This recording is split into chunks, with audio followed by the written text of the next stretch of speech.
بسم اللہ الرحمن الرحیم. Lecture of biology for 9th class.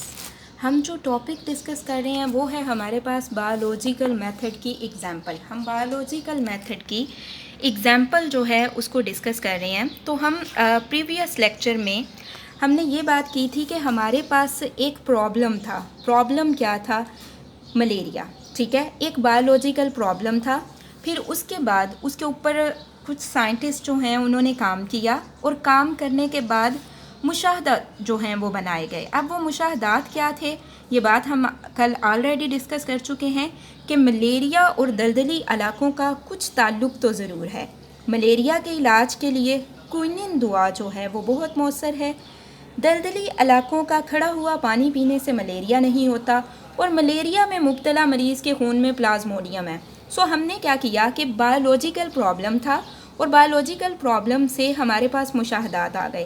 اب مشاہدات کی روشنی میں اگلا جو ہمارے پاس سٹیپ ہے وہ کیا تھا؟ ہائپوتھسس. اور سائنسدانوں نے پھر کیا ہائپوتھسس بنایا کہ ملیریا کی وجہ پلازموڈیم ہے.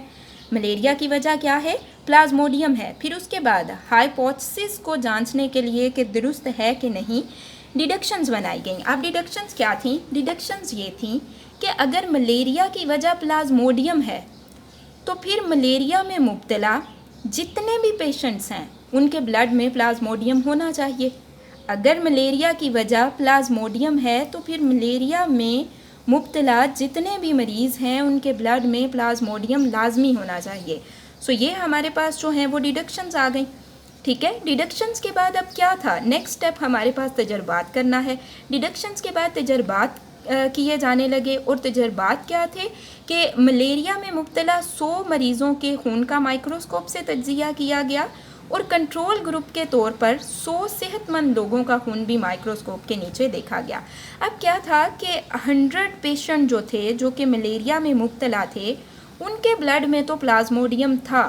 اس کے ساتھ ساتھ جو 100 صحت مند لوگ تھے ان میں سے بھی 7 ایسے تھے جن کے بلڈ میں پلازموڈیم تھا لیکن ان کو ملیریا نہیں تھا. کیوں؟ کیونکہ وہ انکیوبیشن پیریڈ میں تھا. اب انکیوبیشن پیریڈ کیا ہوتا ہے؟ انکیوبیشن پیریڈ سے مراد کسی پیراسائٹ کے میزبان کے جسم میں داخل ہونے اور بیماری کی علامات ظاہر ہونے کے درمیان کا وقفہ ہے. اب کیا ہے کہ ایسا نہیں ہوتا کہ پیراسائٹ ہوسٹ کے جسم میں جیسے ہی جاتا ہے جاتے ہی بیماری کی علامات شو کرنا شروع کر دے، بلکہ وہ کچھ ٹائم لیتا ہے. تو پیراسائٹ میزبان کے جسم میں داخل تو ہو گیا ہے لیکن اس نے ابھی بیماری کی علامات شو نہیں کی. تو اس پیریڈ کو ہم کیا کہتے ہیں؟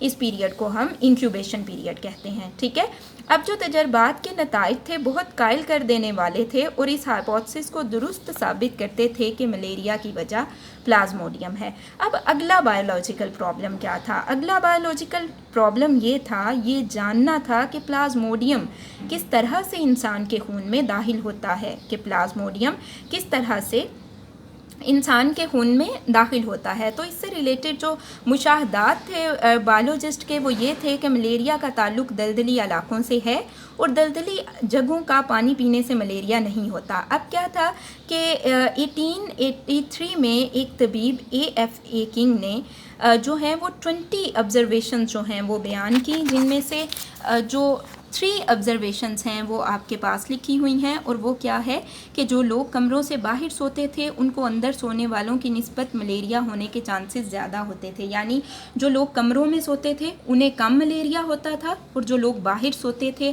انہیں زیادہ ملیریا ہوتا تھا. اور وہ لوگ جو جالیوں کی بنی نیٹ استعمال کرتے تھے ان کو کم ملیریا ہوتا تھا، یا پھر وہ لوگ جو دھوئیں کے قریب سوتے تھے ان لوگوں کو بھی کم ملیریا ہوتا تھا. ٹھیک ہے، تو یہ ہمارے پاس جو ہیں وہ آبزرویشنز تھیں AFA کنگ کی. ان مشاہدات کی بنیاد پر کنگ نے کیا کیا؟